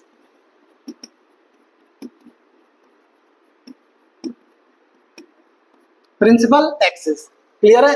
अब भाई देखिए ध्यान से, पहला केस क्या होगा कि कोई प्रकाश की किरण जो है बच्चों, मान लीजिए आपको पता है कि यहाँ पे इसका फोकस होता है, यहाँ पे इसका सेंटर ऑफ कर्वेचर होता है, और इसके पीछे भाई ध्यान से देखिए तो इसकी 6 स्थितियां हैं। टोटल कितनी स्थितियां बच्चों, केस कितने हैं इसके टोटल? तो इसके जो है बच्चों 6 केस हैं। कितने केस हैं बच्चों? 6 केस। तो इसके जो कितने केस हैं बच्चों? 6 केस हैं। ठीक है, अब वो 6 केस कैसे हैं वो ध्यान से समझिए। भाई पहली जो वस्तु होगी स्थिति, मान के चलिए बच्चों यहाँ पे जो है वो मैं इन्फिनिटी मान लेता हूँ। कहाँ पे? इन्फिनिटी। अब पहली जो वस्तु है बच्चों मान के चलिए कहाँ पे रखिए? इन्फिनिटी पे रखिए। कहाँ पे बच्चों? इन्फिनिटी पे। अगर कोई वस्तु बच्चों इन्फिनिटी पे रखी रहती है तो उसका इमेज यानी पहली वस्तु जो है, पहली वस्तु कहाँ पे रखी है बच्चों? इन्फिनिटी पे। तो इसकी इमेज कहाँ पे बनेगी बच्चों? फोकस पे। कहाँ पे बच्चों? फोकस पे। अगर कोई वस्तु इन्फिनिटी पे रखी है तो उसकी इमेज कहाँ पे बनाएगी? फोकस पे, जैसा कि अभी अभी बताया। दूसरा केस क्या है बच्चों कि अब वस्तु जो खिसक के इन्फिनिटी से खिसक के बच्चों वो कहाँ पे आ गई? यानी इन्फिनिटी कह सकते हैं, इन्फिनिटी और सेंटर ऑफ कर्वेचर के बीच में। इन्फिनिटी और सेंटर ऑफ कर्वेचर के बीच में। तो वस्तु जो है यानी इस वस्तु यहाँ रखी हुई है इन्फिनिटी और सेंटर ऑफ कर्वेचर के बीच में, तो इमेज कहाँ पे बनेगी बच्चों? यहाँ पे। कहाँ पे बच्चों? फोकस के पीछे। कहाँ पे बनेगी बच्चों? फोकस के पीछे। अब वस्तु जो है बच्चों, अब वस्तु मैंने कहाँ पे रख दी बच्चों? उस वस्तु जो है अब वो खिसक के कहाँ पे आ गई? 3 पे। तो बच्चों इमेज यहाँ से खिसक के अब कहाँ पे आ जाएगी? 3 पर। कहाँ पे आ जाएगी? 3 पे आ जाएगी। क्लियर है मेरी बात? अब बच्चों ध्यान से देखो, वस्तु यहाँ से खिसक के कहाँ पे आ गई? वस्तु जो है खिसक के आ गई यहाँ पे इसके बीच में, यानी सेंटर ऑफ कर्वेचर और फोकस के बीच में। तो इमेज खिसक के कहाँ पे आ जाएगी बच्चों? सेंटर ऑफ कर्वेचर के पीछे। कहाँ पे आ जाएगी? सेंटर ऑफ कर्वेचर के पीछे। ठीक है। अब बच्चों वस्तु जो है अगर फोकस पे आ जाएगी, 5वां केस फोकस पे आएगी, तो इमेज कहाँ पे बनेगी बच्चों? इन्फिनिटी पे। कहाँ पे बनेगी? इन्फिनिटी पे। अब लास्ट केस क्या होता है, जो वस्तु होती है बच्चों वो कहाँ पे आ जाती है? फोकस और इसके बीच में। तो इसकी इमेज बनती है बच्चों कहाँ पे? दर्पण के पीछे। तो मैं क्या कहना चाह रहा हूँ, इस बात को ध्यान से समझ लीजिए। मैं ये कहना चाह रहा हूँ कि जैसे जैसे बच्चों वस्तु इधर खिसकती जाती है, इधर खिसकती जाती है, तो इमेज हमारी इधर आती जाती है, इमेज हमारी इधर खिसकती जाती है। तो ये हमारी वस्तु है, तो वस्तु किधर चल रही है बच्चों? इधर। तो इमेज हमारी इधर खिसकेगी। अब ध्यान से देखिए, पहली वस्तु का प्रतिबिंब कहाँ पे बनना है बच्चों? मैं इसका कलर चेंज करता हूँ। पहली वस्तु का जो प्रतिबिंब है वो कहाँ पे बनना है? फोकस पे। दूसरी वस्तु का प्रतिबिंब कहाँ पे बनना है बच्चों? यानी वस्तु जब हमारी अनंत पे थी तो फोकस पे बना। अब अनंत और सेंटर ऑफ कर्वेचर के बीच में थी तो इमेज खिसक के कहाँ पे आ गई बच्चों? सेंटर ऑफ कर्वेचर और फोकस के बीच में। तीसरी केस में बच्चों वस्तु सेंटर ऑफ कर्वेचर पाई तो इमेज कहाँ पे बनाई? सेंटर ऑफ कर्वेचर पे बनाई। चौथे केस में बच्चों सेंटर ऑफ कर्वेचर और फोकस के बीच में आई तो इमेज खिसक के कहाँ पे आ गई बच्चों? सेंटर ऑफ कर्वेचर के बीच में। अगर 5वें केस में देखो वस्तु फोकस पे है तो इमेज कहाँ बनी बच्चों? इन्फिनिटी का। 6वां केस फोकस और पोल के बीच में होगी तो इमेज कहाँ बनेगी? दर्पण के पीछे बनेगी। तो बच्चों यहाँ पे कहने का मतलब समझ गए होंगे, उम्मीद करता हूँ। ठीक है, अब बात करते हैं इनके केसेस को। चलिए अब केस समझते हैं इनके। तो केस देखिए बच्चों, पहले केस में क्या वस्तु की स्थिति देखें हम यहाँ पे। तो पहले केस में वस्तु की स्थिति अगर मैं बताऊं यहाँ पे तो कहाँ पे रखी हुई है बच्चों? तो पहले केस में वस्तु की जो स्थिति है वो कहाँ पर है? अनंत पर। कहाँ पे है बच्चों? अनंत पर। तो अब आपको पता है पहले केस में जो वस्तु कहाँ से आ रही है? अनंत से आ रही है। देखो लिखा भी है एट इन्फिनिटी। कहाँ पे स्थित है? इन्फिनिटी। अगर कोई वस्तु इन्फिनिटी पे स्थित है तो इसके देखो इस तरीके से प्रकाश की किरण चली और इस पॉइंट से ये प्रकाश का परावर्तन होगा। दर्पण से परावर्तन के पश्चात इस पॉइंट पे आके मिल रही है। ध्यान से देखो, इस पॉइंट पे आके मिल रही है। तो इस पॉइंट पे आके मिल रही है यानी पहली किरण का इमेज ये बन रही है, दूसरी किरण की इमेज कहाँ बन रही है? ये बन रही है। तो बच्चों इस पॉइंट पे आके मिल रही है तो इसको हम लोग क्या बोलते हैं बच्चों? यानी वस्तु कहाँ पे? अनंत पे। और इमेज कहाँ बना रही है बच्चों? फोकस पे। यानी प्रतिबिंब की स्थिति कहाँ है? फोकस पे। कहाँ पे है? फोकस पे। इसी के साथ बच्चों आपको पता है यहाँ पर किरण आपको साफ साफ मिलती हुई प्रतीत नहीं हो रही है, दिख रही है। तो इसका मतलब इसकी नेचर कैसा होगा? यानी अगर इमेज का नेचर की बात करूं तो वो कैसा होगा? वास्तविक। कैसा होगा? वास्तविक को हम लोग जानते हैं रियल इमेज। क्या कहते हैं बच्चों? Real image. रियल इमेज कहते हैं। ठीक है, अगर बात करता हूँ प्रतिबिंब की स्थिति तो आप देख रहे हो बच्चों वस्तु कितनी बड़ी है यहाँ पे, वस्तु देख रहे हो कितनी बड़ी है यहाँ पे, लेकिन प्रतिबिंब देख रहे हो बिंदु आकार का बनना है। कितना बनना है बच्चों? बिंदु आकार का। ये वस्तु से बहुत ज्यादा छोटा बिंदु आकार का। प्रतिबिंब कितना बनना है बच्चों? आकार कैसा है इसका? साइज कैसा है? बिंदु आकार का। तो ये वाली बात आपको समझ में आ गई। अब वस्तु ध्यान से देखो, वस्तु ये इन्फिनिटी है। अब वस्तु कहाँ पे आएगी? इन्फिनिटी और फोकस के बीच में, यानी इधर कहीं पे, यानी इन्फिनिटी और इसके बीच में। तो इमेज कहाँ बनेगी बच्चों? फोकस से जस्ट पीछे। कहाँ पे बनेगी? फोकस से जस्ट पीछे। तो इस वाले केस को भी देख लेते हैं। चलिए दूसरा केस क्या है बच्चों कि वस्तु की स्थिति कहाँ है, देखो साफ साफ लिखा है बच्चों, वस्तु की स्थिति कहाँ है बच्चों यहाँ पे, तो यहाँ पे देखिए वस्तु की स्थिति है अनंत और वक्रता केंद्र के बीच में, कहाँ पे, अनंत और वक्रता केंद्र के, अनंत और वक्रता केंद्र के बीच में, यानी अनंत और वक्रता केंद्र के बीच में। तो बच्चों इन्फिनिटी कहाँ होगा बच्चों, यहाँ पे कहीं पे इन्फिनिटी है, ठीक है, और वक्रता केंद्र ये है हमारा, तो वक्रता केंद्र के बीच में, तो इसकी इमेज देखो बच्चों, फोकस ये है हमारा, तो इमेज कहाँ पे बन रही है बच्चों, इस पॉइंट पे आके इमेज बन रही है, तो इस पॉइंट पे आके क्या बनना है बच्चों, हमारी इमेज बन रही है। ए डैश बी डैश क्या है बच्चों, यहाँ पे इमेज है, क्या है, इमेज है, ठीक है, तो इस बात को आपको याद रखना है। और यहाँ पे बच्चों जो लिख रही है, यानी ये पोल है, पोल से लेकर एफ तक की जो दूरी होती है, पी से लेकर एफ तक की जो दूरी होती है उसको हम फोकस दूरी कहते हैं, और जहाँ पे इमेज बनती है उसको हम बोलते हैं वी, यानी डिस्टेंस ऑफ इमेज, प्रतिबिंब की दूरी, ठीक है, तो इस बात को आपको याद रखना है।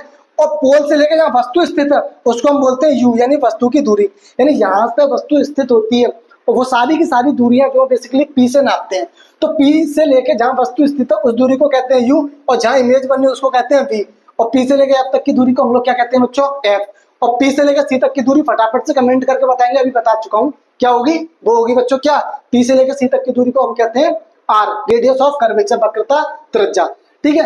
अब बात करता हूँ प्रतिबिंब की स्थिति, तो फोकस और वक्रता केंद्र के बीच में साफ साफ दिख रहा है, फोकस और वक्रता केंद्र के बीच में इमेज बन रही है यहाँ पे साफ साफ, ठीक है, प्रतिबिंब की। अच्छा नेचर कैसा होगा इसका, तो नेचर होगा वास्तविक, कैसा होगा बच्चों, रियल इमेज होगी, कैसी, रियल इमेज होगी, यानी साफ साफ हमें दिख रही है यहाँ पे इमेज, ठीक है। आकृति कैसी होगी बच्चों, साफ साफ उल्टी होगी, देखो बच्चों इमेज ऊपर से वाली की नीचे वाली किरण ऊपर बन रही है, तो यहाँ पे इमेज कैसी होगी बच्चों, उल्टी होगी, कैसी होगी, रियल एंड इरेक्ट, कैसी होगी बच्चों, रियल एंड इरेक्ट, ठीक है। प्रतिबिंब का आकार कैसा होगा, वस्तु से छोटा, कैसा होगा बच्चों, वस्तु से छोटा, यानी वस्तु बड़ी है अभी भी इमेज क्या छोटी बन रही है, इसका साइज देखो, इमेज अभी भी छोटी है वस्तु से, तो यहाँ पे वस्तु से छोटा इमेज बन रही है, ठीक है। तीसरे केस में क्या होगा बच्चों, अब इमेज कहाँ पे आ जाएगी बच्चों, सी पर बनेगी, कहाँ पे बनेगी, सी पर, तो इमेज भी कहाँ पे बनेगी बच्चों, सी पर बनेगी, कहाँ पे बनेगी, सी पर। तीसरे केस में देखिए, देखो बच्चों इमेज कहाँ पे रखी, वस्तु कहाँ पे रखी हुई है बच्चों, साफ साफ दिख रहा है किस पे बनी है बच्चों, सी पे, और इसकी इमेज भी कहाँ पे बन रही है बच्चों, सी पे ही बन रही है, कहाँ पे बन रही है, यानी वस्तु रखी है सी पर, तो इमेज कहाँ पे बन रही है, सी पर। ये प्रकाश की किरण है फोकस से होकर इसे, और ये देखो ये वक्रता केंद्र से आई, तो इस पॉइंट पे आके दोनों इमेज बन रही है, यानी जहाँ पे दो प्रकाश की किरणें कट कर रही होंगी वहीं पे क्या बन जाएगी बच्चों, इमेज बन जाएगी, क्या बन जाएगी, इमेज। तो यहाँ पे आके देखो ये प्रकाश की किरण गई और फोकस से होके आके इस पॉइंट पर आई, और एक इमेज मैंने रेडियस ऑफ, यानी एक इमेज मैंने वक्रता केंद्र से भेजी, फोकस से होके गुजरी, और वो भी इस इमेज पे आके यहाँ पे आके दोनों प्रकाश की किरणें कट कर रही हैं। जहाँ पे दो प्रकाश की किरणें बच्चों कट कर जाती है वहीं पे क्या बन जाती है, इमेज बन जाती है, क्या बन जाती है, प्रतिबिंब बन जाता है, ठीक है। तो ए डैश हमारा, बी डैश क्या है बच्चों, यहाँ पे प्रतिबिंब है, क्या है, प्रतिबिंब। तो नेचर की बात कर लेते हैं यहाँ पे इसके, तो नेचर को भी देख लेते हैं यहाँ पे। तो नेचर की बात करूं, वस्तु की स्थिति कहाँ बच्चों, वक्रता केंद्र पर, तो इमेज कहाँ बनेगी बच्चों, वक्रता केंद्र पर। स्थिति कैसी होगी बच्चों, नेचर कैसा होगा, वास्तविक। प्रतिबिंब की आकृति उल्टी है, साफ साफ दिख रहा है उल्टी, ऊपर की इमेज नीचे बनी उल्टी है, और प्रतिबिंब का आकार होगा बच्चों वस्तु के बराबर, यानी इससे दो केसेस में वस्तु से छोटा बन जाता है इमेज, लेकिन यहाँ पे जितनी बड़ी वस्तु उतनी बड़ी क्या है बच्चों, इमेज है, यानी जितनी बड़ी वस्तु उतनी बड़ी इमेज, साफ साफ दिख रहा है, ठीक है। चलिए अब बच्चों इमेज कहाँ पे आ जाएगी, तो इमेज आ जाएगी बच्चों कहाँ पे, सेंटर ऑफ कर्वेचर और फोकस के बीच में, यानी यहाँ पे कहीं पे इमेज आ जाएगी।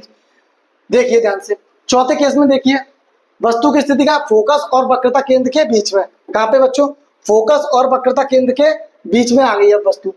इमेज क्या बनेगी, अनंत और वक्रता केंद्र के बीच में, यानी इसके बीच में, तो इमेज क्या बनेगी बच्चों, सी के पीछे भी कह सकते हैं, या अनंत और वक्रता केंद्र के बीच में भी कह सकते हैं, ठीक है। प्रकृति कैसी होगी बच्चों, वास्तविक होगी, और नेचर कैसा, यानी आकृति कैसी होगी, उल्टा। नेचर तो मैंने वास्तविक बता ही दिया यहाँ पे। और आकार की बात करूँ तो वस्तु से बड़ा होगा, कैसा होगा, वस्तु से बड़ा। अब देखो बच्चों, इमेज वस्तु यहाँ पे छोटी हो गई और इमेज यहाँ पे साफ साफ दिख रहा है आपको बड़ी हो गई, क्या हो गई, बड़ी हो गई, क्लियर है। ये देखो ध्यान से, इस तरीके से एक किरण बच्चों हम यहाँ से वस्तु रखी रहती है वहां से भेजते हैं, और यहाँ पे वस्तु रखी है वहीं से एक किरण भेजते हैं फोकस, दोनों ही किरणें बच्चों फोकस से होकर जाती हैं, और जिस बिंदु पे आके इमेज कट कर जाती है वहीं को हम क्या बन जाती है बच्चों, इमेज बन जाती है, क्या बन जाती है बच्चों, इमेज बन जाती है, ठीक है। तो ये वाली बात आपको समझ में आ गई। अब बात करते हैं बच्चों पांचवें केस की। तो पांचवा केस क्या है बच्चों, अगर कोई वस्तु बच्चों हमारी फोकस पे रखी रहती है, कहाँ पे बच्चों, फोकस पे, तो ध्यान से देखो, फोकस से एक प्रकाश की किरण तो ये गई यहाँ से, और रिफ्लेक्ट बैक हो गई बच्चों, ये यहाँ पे आई, और एक प्रकाश की किरण बच्चों हमने कहाँ से भेजी, वस्तु से, तो ये यहाँ से गई और यहीं से ये फिर से वापस आ गई। तो वापस आने के पश्चात बच्चों ये प्रकाश की किरण सेंटर ऑफ कर्वेचर से, सेंटर ऑफ कर्वेचर से कोई प्रकाश की किरण भेजता हूँ तो उसी मार्ग में वापस लौट आती है। तो जैसा कि आपको एरो से दिख रहा है, अब ये दोनों प्रकाश की किरणें कभी आपस में मिलेंगी? बताओ फटाफट से। तो ये कभी नहीं मिलेंगी, और जब ये कभी मिलेंगी ही नहीं, इसका मतलब इमेज कहाँ पे बन रही है इनकी? अनंत पे बन रही है। कहाँ पे बन रही है? अनंत पे बन रही है। तो इनकी इमेज कहाँ पे बन रही है बच्चों? इन्फिनिटी पे जाके। तो इस बात को देख लेते हैं बच्चों यहाँ पे। तो बच्चों वस्तु की स्थिति कहाँ पे बच्चों? फोकस पे। इमेज कहाँ पे बन रही है? अनंत पे। और बच्चों प्रतिबिंब की स्थिति कैसी है, यानी प्रकृति कैसी है, नेचर कैसा है? वास्तविक है। और आकृति कैसी है? उल्टा है। और प्रतिबिंब का आकार कैसा है? वस्तु से बड़ा। कैसा बच्चों? वस्तु से बड़ा। यानी वस्तु छोटी है लेकिन प्रतिबिंब बड़ा है यहाँ पे। क्या बच्चों? प्रतिबिंब बहुत बड़ा कह सकते हैं। क्या कह सकते हैं? बहुत बड़ा। ठीक है, लास्ट केस को देख लेते हैं, छठवां केस। छठवां केस मैंने बताया था कि जो इमेज होगी बच्चों का है फोकस और ध्रुव के बीच में रखी रहती है। फोकस और ध्रुव के बीच में रखी रहती है वस्तु। तो इस कंडीशन में जो इमेज बनती है वो बनती है दर्पण के पीछे। तो ध्यान से देखिए, ये प्रकाश की किरण है, ये यहाँ से गई, इस तरीके से एरो बनना है, और यहाँ से रिफ्लेक्ट बैक होके बच्चों ये। अब ये प्रकाश की किरण इधर तो मिलेगी नहीं, एक प्रकाश की किरण सेंटर ऑफ कर्वेचर से गई, तो सेंटर ऑफ कर्वेचर जिस मार्ग से गई उसी मार्ग से यहाँ पे वापस आ गई। ठीक है, तो बच्चों ध्यान से देखो, अब ये प्रकाश किरण इधर तो मिलेंगे नहीं, तो इसको हमने ध्यान से देखो पीछे मिलाया इस तरीके से। ये कहाँ पे मिल रही है बच्चों? पीछे। तो ये बच्चों प्रतिबिंब कहाँ पे बना रही है? ए डैश बी डैश दर्पण के पीछे। तो ये वाला केस बच्चों इंपॉर्टेंट है। दैनिक जीवन के अंदर बच्चों जो हम अपना फेस देखते हैं मिरर के अंदर, वो बच्चों यही वाला केस होता है। यानी उस कंडीशन के अंदर बच्चों जो वस्तु होती है फोकस और ध्रुव के बीच में ही रखी रहती है, और उसका इमेज जो बनती है वो बच्चा कैसा बनता है? आभासी इमेज बनती है। कैसी बनती है? आभासी इमेज बनती है। ठीक है, तो देखते हैं इसको। वस्तु की स्थिति फोकस और ध्रुव के बीच में, प्रतिबिंब की स्थिति दर्पण के पीछे। साफ साफ दिख रहा है। प्रतिबिंब कैसी होगी बच्चों? आभासी, यानी वर्चुअल। और कैसा होगा बच्चों? सीधा होगा। कैसा होगा? सीधा। ठीक है, और अगर बात करता हूं आकार की, तो वस्तु से ये भी क्या होगा? बड़ा हुआ है। यानी वस्तु यहाँ पे छोटी है, इमेज यहाँ पे बड़ी बन रही है। देखो इमेज यहाँ पे बड़ी बन रही है। तो ये 6 केस मैंने आपको यहाँ पे बताए। क्लियर है? सारी बात आपको समझ में आ गई? एक बार फिर से देख लेते हैं। मैंने इस तरीके से बताया आपको, ये अपनी प्रिंसिपल एक्सिस, ये अपनी प्रिंसिपल एक्सिस। तो पहली वस्तु बच्चों कहाँ पे रखी रहती है? इंफिनिटी पे। तो ये होता है एफ, ये होता है सी। तो इसकी इमेज कहाँ पे बनती है बच्चों? फोकस पे बनती है। दूसरी वस्तु यहाँ रखी रहती है, तो इसकी इमेज कहाँ बनती है बच्चों? यहाँ पे बनती है। तीसरी वस्तु हमारी कहाँ पे रखती है? सेंटर ऑफ कर्वेचर पे। तो इसकी इमेज कहाँ बनती है? यहाँ बनती है। चौथी वस्तु बच्चों यहाँ रखी रहती है, तो इमेज कहाँ बनती है? यहाँ बनती है इसकी। और पांचवी वस्तु अगर बच्चों यहाँ रखी रहती है, तो इसकी इमेज कहाँ बनती है? छठवें पे बनती है। ठीक है, पांचवा, तो इसकी इमेज कहाँ पे बनती है?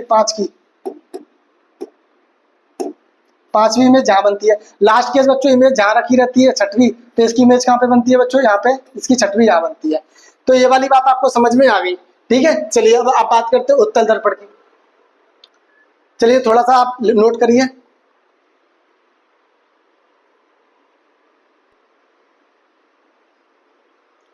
तो चलिए आप समझ लेते हैं उत्तल दर्पण के प्रतिबिंब रचना के नियम। इसके भी बेसिकली रूल्स हैं, तो इसके रूल्स और केस मैंने कंबाइन कर दी, तो कोई दिक्कत की बात नहीं है। ठीक है, तो समझ लेते हैं इसको बच्चों। अब इसके लिए क्या है बच्चों? बच्चों जो हमारी ऑब्जेक्ट है यानी वस्तु वो कहाँ रखी हुई है? इन्फिनिटी पे रखी हुई है। कहाँ पे रखी हुई है? इन्फिनिटी पे। तो इसकी इमेज भी कहाँ बनेगी? फोकस पे। देखिए ध्यान से कि ये प्रकाश की किरणें आई इस तरीके से, और यहाँ पे देखिए यहाँ से रिफ्लेक्ट बैक होकर बच्चों कहाँ पे आ गई? इस तरीके से रिफ्लेक्शन हो गया। तो बच्चों यहाँ तो ये कभी मिलेंगे नहीं, तो इनको हम जबरदस्ती बच्चों पीछे की तरफ मिलाते हैं इस तरीके से। तो ये इमेज कहाँ पे बन रही है बच्चों? एफ पे बन रही है। कहाँ पे बन रही है बच्चों? एफ पर।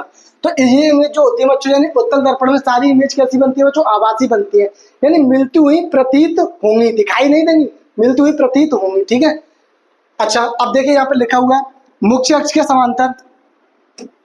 हाँ, मुख्य अक्ष के समांतर चलने वाली प्रकाश की किरणें परावर्तन के बाद दर्पण के पीछे एफ से आती हुई प्रतीत होती है। यानी इमेज कहाँ पे बना रही है बच्चों? एफ पे बना रही है। कहाँ पे बना रही है?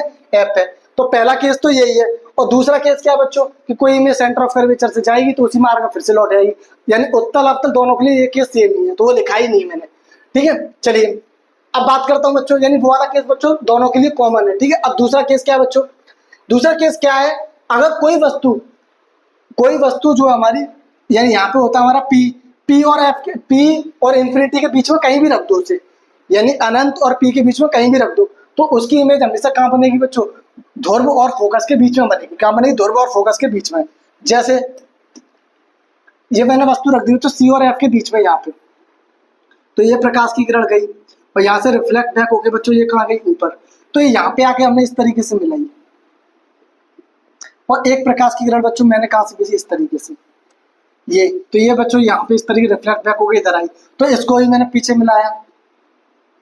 तो बच्चों इस बिंदु पे आके क्या बन गई बच्चों, इमेज बन गई। क्या बन गई, इमेज। ये लिखा हुआ है यहाँ पे क्या बन गई बच्चों, इमेज बन गई। और सी को हम बोलते हैं सेंटर ऑफ कर्वेचर, एफ को बोलते हैं फोकस। तो वही चीज मैंने लिखी है, जब एक वस्तु उत्तल दर्पण के वक्रता केंद्र के पीछे रखी जाता है तो बनने वाली छवि आभासी छोटी आभासी होगी। पहली बात तो इमेज कैसी होगी बच्चों, दोनों केसेस में वर्चुअल होगी। वर्चुअल बोले तो आभासी, और साइज कैसा होगा बच्चों, छोटी होगी। इसमें भी छोटी होगी इमेज, और वर्चुअल तो दोनों में होगी, यानी दोनों में वर्चुअल होगी, दोनों में छोटी होगी। ठीक है, तो ये वाली आपको ध्यान रखना है। और फोकस के पीछे ध्रुव और फोकस के बीच में स्थित होती है, यानी इमेज बनेगी बच्चों पी और एफ के बीच में बनेगी। कहा बच्चों, पी और एफ के बीच में बनती है इमेज।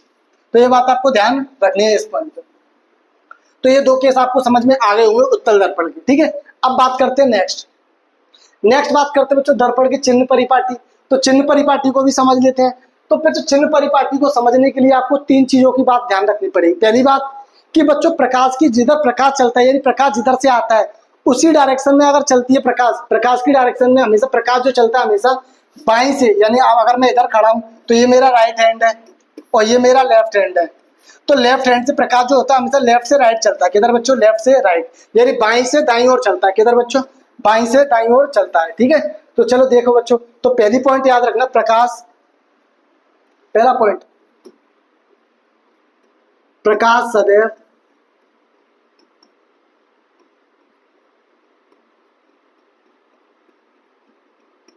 बाईं से दाईं ओर चलता है।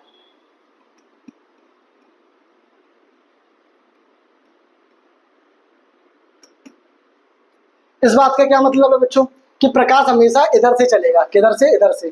कभी प्रकाश इधर से आता हुआ नजर नहीं आएगा आपको। ये बात आपको ध्यान रखनी है। ठीक है, चलिए, तो प्रकाश हमेशा बाईं से दाईं ओर चलेगा।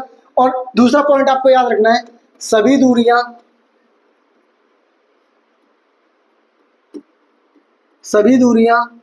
सदैव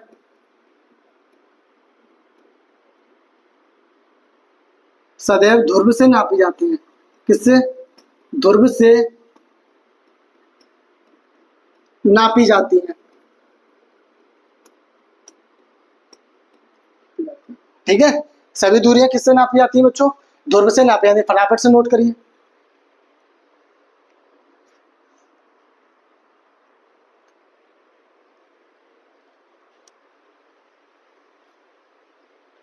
चलिए भाई, तो सभी दूरियां बच्चों क्या बच्चों, हमेशा ध्रुव से नापी जाती हैं। ठीक है, अब कैसे बच्चों, जैसे आपको पता है ये मिरर है हमारा, ये यहाँ पे क्या है बच्चों, मिरर है। ठीक है, ये हमारा मिरर है।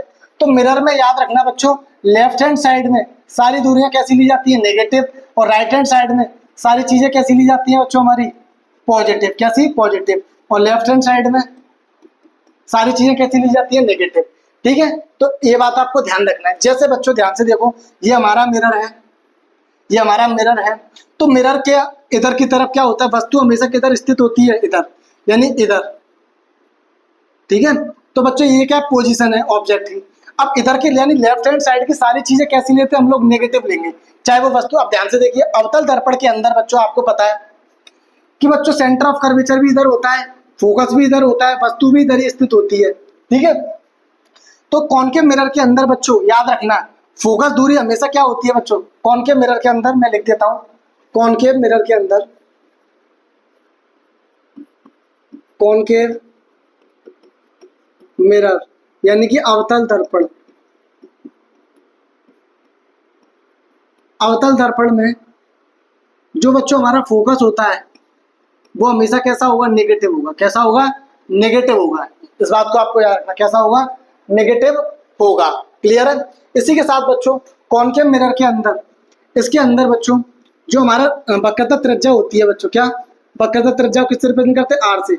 ये भी हमेशा कैसी होगी, नेगेटिव होगी। क्या होगी, नेगेटिव होगी। इसी के साथ बच्चों यू, यू को हम बोलते हैं क्या, वस्तु की दूरी हमेशा नेगेटिव होगी। क्या होगी, नेगेटिव होगी। इसको हम लोग बोलते हैं वस्तु की दूरी, वस्तु की दूरी, और इसको हम बोलते हैं वक्रता त्रिज्या। क्या बोलते हैं? वक्रता त्रिज्या। तो ये तीन चीजें हमेशा आपको याद रखनी है, ध्यान रखना है कॉनकेव के अंदर। अब बात करता हूँ उत्तल के अंदर, तो उत्तल के अंदर राइट हैंड पे सारी चीजें पॉजिटिव होती हैं, तो उत्तल दर्पण के अंदर फोकस हमेशा किधर होगा? राइट हैंड साइड पे, और सेंटर ऑफ कर्वेचर किधर होगा? राइट हैंड साइड पे। तो उत्तल दर्पण का फोकस हमेशा पॉजिटिव होगा और सेंटर ऑफ कर्वेचर क्या होगा? पॉजिटिव होगा, यानी फोकस दूरी भी कैसी होगी? पॉजिटिव, और रेडियस ऑफ कर्वेचर भी कैसी होगी बेटा? पॉजिटिव होगी। लेकिन ऑब्जेक्ट हमेशा, वस्तु जो हमेशा होगी, प्रकाश की किरण हमेशा लेफ्ट हैंड से चलती है, तो यू की वैल्यू यहाँ पे भी क्या रहेगी बच्चों? नेगेटिव रहेगी। क्या रहेगी? नेगेटिव रहेगी। तो ये वाली बात आपको याद रखना है, यदि वस्तु की दूरी, वस्तु हमेशा किधर रखी जाती है? लेफ्ट हैंड साइड पे, इसलिए यू हमेशा क्या है? नेगेटिव रखा जाता है।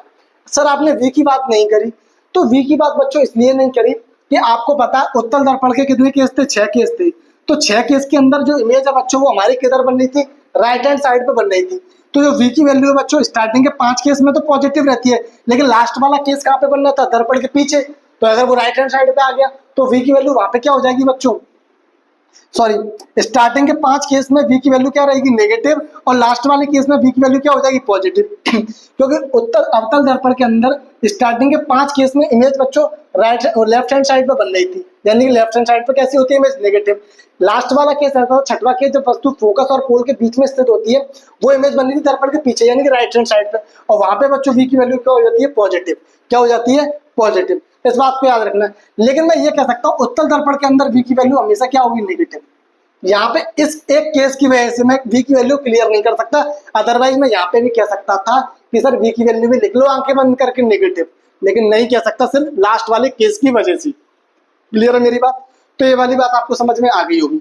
इसी के साथ आपको ये भी बात समझ रही है, अगर वस्तु की हाइट है, अगर कोई वस्तु की हाइट है, तो जो हाइट यानी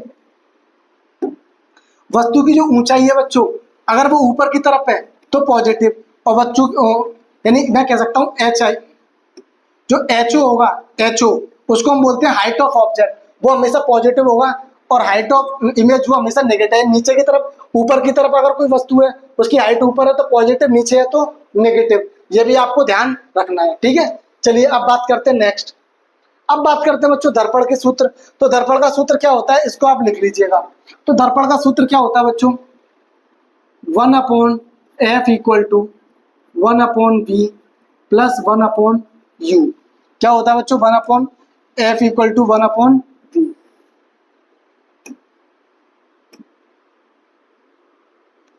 ठीक है। चलिए तो अब यहाँ पे बच्चों f क्या है तो लिख देते हैं यहाँ पे,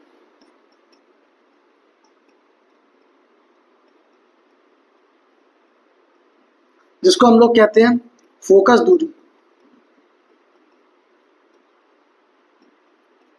अगर मैं बात करता हूं v, तो ये है बच्चों डिस्टेंस ऑफ इमेज,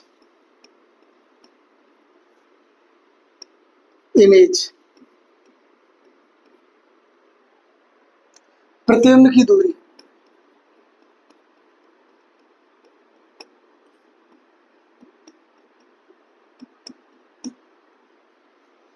u बराबर distance of object, distance of object, वस्तु की दूरी, वस्तु की दूरी। ठीक है। इसी यहाँ पे बच्चों कि वस्तु की दूरी, अगर आपको याद रखना है बच्चों, जो फोकस दूरी होती है, जो फोकस दूरी है वो हमेशा इस तरीके से, जो फोकस दूरी है, जो यहाँ पे याद रखना, फोकस दूरी जो है, फोकस दूरी नेगेटिव होती है किसके लिए बच्चों? अवतल दर्पण के लिए। अवतल दर्पण की फोकस दूरी हमेशा क्या होगी? नेगेटिव। अगर मैं बात करता हूं उत्तल दर्पण की, तो उत्तल दर्पण की फोकस दूरी कैसी होती है बच्चों? पॉजिटिव। हमेशा याद रखना है, ठीक है। अगर बात करता हूं बच्चों यू, तो यू बच्चों हमेशा याद रखना, यू की वैल्यू हमेशा नेगेटिव होगी, चाहे वो अवतल हो चाहे वो उत्तल हो, यानी अवतल उत्तल दर्पण के लिए यू की वैल्यू हमेशा नेगेटिव रहेगी। और वी की वैल्यू बच्चों यहाँ पे हम कह नहीं सकते, अगर वी की वैल्यू यहाँ पे, वी की वैल्यू यहाँ पे पॉजिटिव आती है और वी की वैल्यू यहाँ पे नेगेटिव आती है। पॉजिटिव आएगी तो आप इमेज कहोगे, बस जो इमेज होगी वो कैसी होगी बच्चों, आभासी व सीधी। और v की वैल्यू अगर नेगेटिव आती है तो आप कहोगे वास्तविक व उल्टी।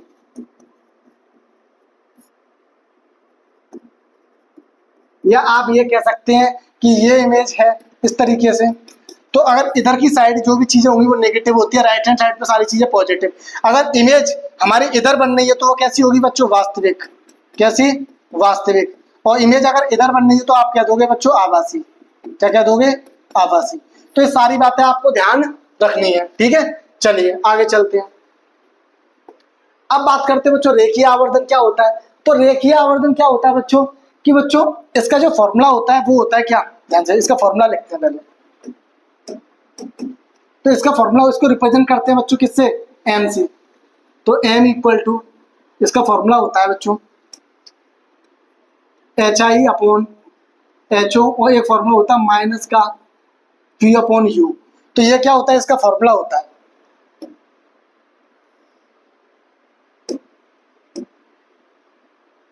ये क्या होता है, इसका फॉर्मूला होता है।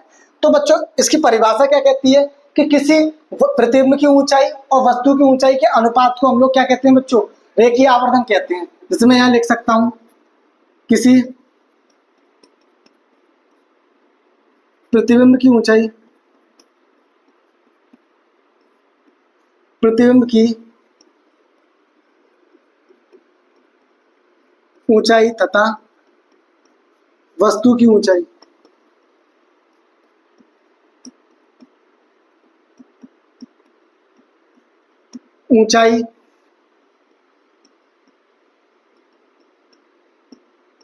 के अनुपात को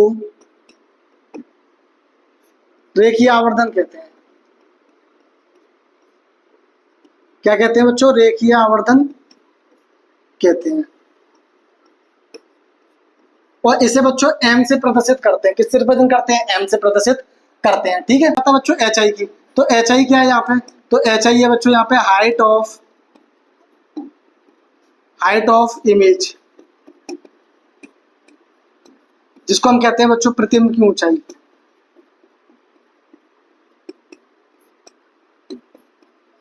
की ऊंचाई। अगर मैं बात करता हूं HO, तो HO क्या है बच्चों, हाइट ऑफ ऑब्जेक्ट, यानी वस्तु की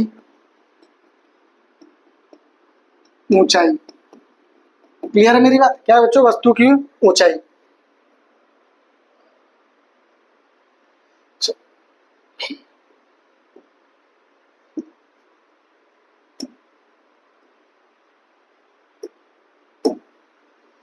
चलिए अब देखिए, चलिए कोई नहीं, थोड़ा सा कोई दिक्कत नहीं है, अभी थोड़ा नया बोर्ड है ना इसलिए। चलिए, तो अनुपात को हम क्या कहते हैं बच्चों, रेखीय आवर्धन कहते हैं। अब बच्चों आपको याद रखना है यहाँ पे, अगर m की वैल्यू यहाँ पे हमेशा m की वैल्यू अगर पॉजिटिव आती है और m की वैल्यू अगर नेगेटिव आती है, तो आपको यहाँ पे समझ जाना है, अगर m की वैल्यू अगर पॉजिटिव आती है तो इमेज हमेशा कैसी बनेगी, आभासी व सीधी।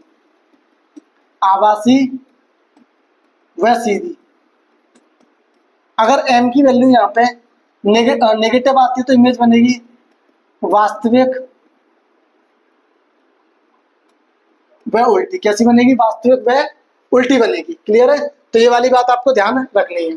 अब इसी के साथ बच्चों आपको ये बात ध्यान रखनी है, अगर m की वैल्यू, ध्यान से देखिएगा, अगर m की वैल्यू यहाँ पे 1 आती है, m की वैल्यू 1 कब आ सकती है, फटाफट से बताएं।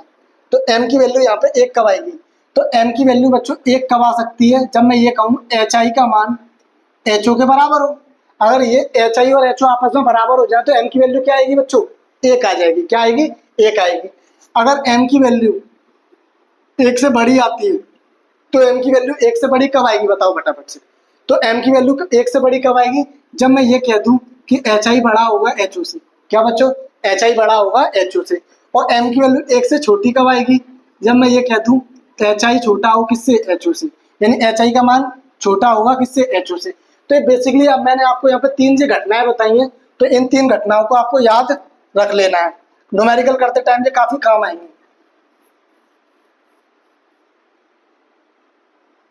ठीक है, यानी m की वैल्यू 1 कब आएगी, जब hi का मान ho से बराबर हो। m की वैल्यू 1 से बड़ी आ रही है तो आप समझ जाएंगे वहां पे hi का मान ग्रेटर है ho से, और m की वैल्यू 1 से छोटी आ रही है तो hi का मान छोटा है ho से।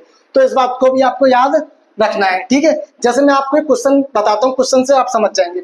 जैसे अगर मैं कहीं पे लिखता हूँ बच्चों, जैसे मैं एक क्वेश्चन आपको क्वेश्चन देता हूँ, जैसे मैंने कहीं पे लिखा m बराबर प्लस का 1 और मैंने लिखा m बराबर माइनस के 0.5, तो इस बात से आप क्या समझते हैं। और कहीं पे लिखा, जैसे आप ध्यान से देखिए m की वैल्यू अगर पॉजिटिव है, कहीं पे m की वैल्यू अगर पॉजिटिव आ रही है कहीं पे, तो आप वहां पे समझ जाएंगे कि m की वैल्यू पॉजिटिव। तो पॉजिटिव का मतलब क्या बताया था सर ने, तो पॉजिटिव का मतलब आपको याद होना चाहिए। पॉजिटिव का मतलब क्या है यहाँ पे, तो पॉजिटिव का मतलब क्या है यहाँ पे, इमेज कैसी होगी, आभासी होगी। पॉजिटिव का पहले तो पॉजिटिव का मतलब रख दो आभासी व सीधी। इसके साथ बच्चों m की वैल्यू 1 कब आएगी, जब ho का मान क्या होगा बच्चों, hi का मान किसके बराबर होगा, ho के। ठीक है, ये बात याद रखनी है।